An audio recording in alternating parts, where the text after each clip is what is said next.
This episode is brought to you by Squarespace.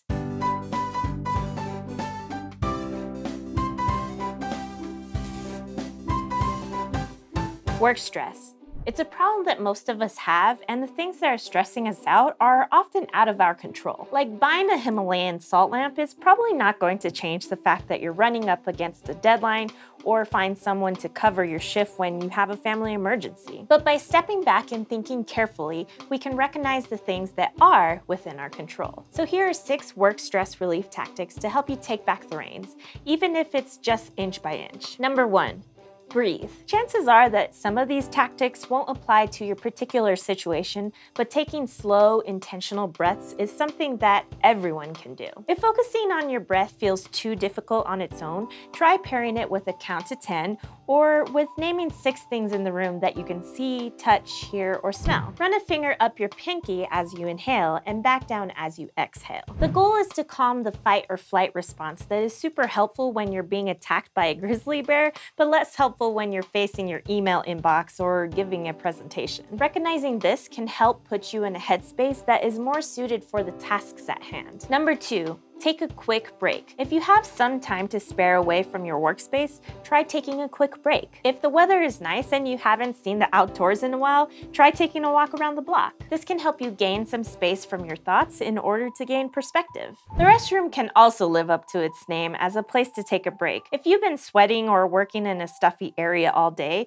try washing your face with some cool water. When we reached out for suggestions, one person even recommended taking this time to brush your teeth. If you've got time for a coffee break, try sitting away from your workspace with your beverage for the amount of time it takes you to drink a cup. Number 3, make a list. If you've got a lot on your plate and you don't know where to start, step 1 might be making a list. Even if you feel like there's just one big task, try breaking it down into actionable parts. Being able to cross something off of a list helps give you a visualization of your progress. It also helps to be a storage space for your thoughts. Instead of trying to remember all of the tasks you have to accomplish in the future, you can write them down and choose which ones to focus on. Sometimes that means completing tasks on your list by priority. Other times it might mean crossing out a few easier things in order to work up to a more difficult one. If you're just plain old stuck on a challenging task, switching to a different project can sometimes help bump your brain into refocusing on the task instead of ruminating on how stressful something feels. Time limits can also be an asset to your productivity. That can mean allotting yourself 30 minutes for one task before diving into another. Or you can use the Pomodoro method, alternating between intervals of work and rest. Just be careful not to set yourself up for limits you can't achieve, or you may actually cause yourself more stress. Number 4. Socialize. When facing a problem, asking another person's opinion on it can often give you the key to solving it. Everyone has a slightly different way of viewing the world, so keep your ears open for solutions you wouldn't have thought of yourself. This can look like giving someone you trust a call on the phone, or it can look like setting up a meeting with your supervisor. Your employers have already put time into hiring and training you, so it's in their best interest to help get you the tools you need to complete your job. Before meeting with your supervisor, give some thought to your situation and come prepared with some specific points to discuss. You won't always be able to make changes this way, but by politely and professionally bringing your concerns to your supervisor, they will at least have your concerns on their radar. If they're a good supervisor, they'll do their best to help you out. If human interaction isn't your thing and your workplace allows pets, take some time to lavish attention on an animal you have their owner's permission to interact with. It's good for you and them, so you're multitasking. Number 5. Exercise. Exercise is clinically proven to reduce stress, but exercising doesn't necessarily mean building a hardcore workout into your work routine. For the majority of us, just walking around the block or biking to work can make a huge difference. Or psych out your coworkers with a wall sit stare down.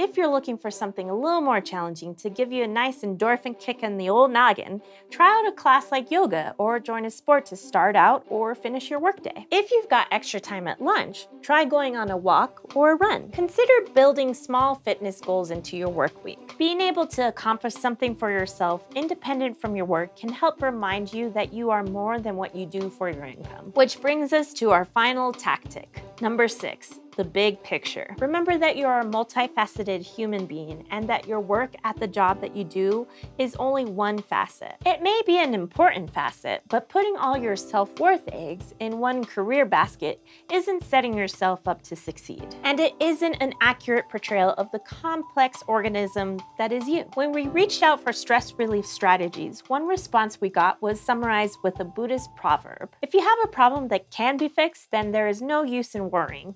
If you have a problem that cannot be fixed, then there is no use in worrying. Even the most successful people you can think of have made mistakes or felt like they bit off more than they could chew. It's part of being human. So take a step back from your zoomed in position, be kind to yourself, look at your options, and take incremental steps towards where you'd like to be. Thanks so much for watching. If you have any work stress relief tactics or suggestions for future videos, we'd love to hear from you in the comments below. This episode was brought to you by Squarespace, which lets users create custom websites or online stores with its all-in-one platform. If you're looking to make your next move on a business idea or want to launch a creative project, check out Squarespace. With award-winning templates and 24/7 customer support, you'll have everything you need to create a website, build a portfolio, design an online store, and more. Whether you're an aspiring entrepreneur, musician, artist, or designer, make your next move by visiting squarespace.com and use the code ADULT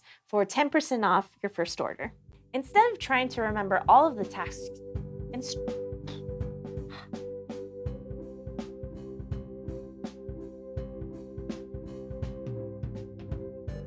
things sometimes feels.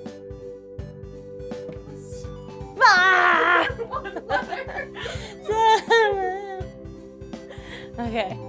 Just be careful not to set yourself up for limits you cannot achieve, or else you will die.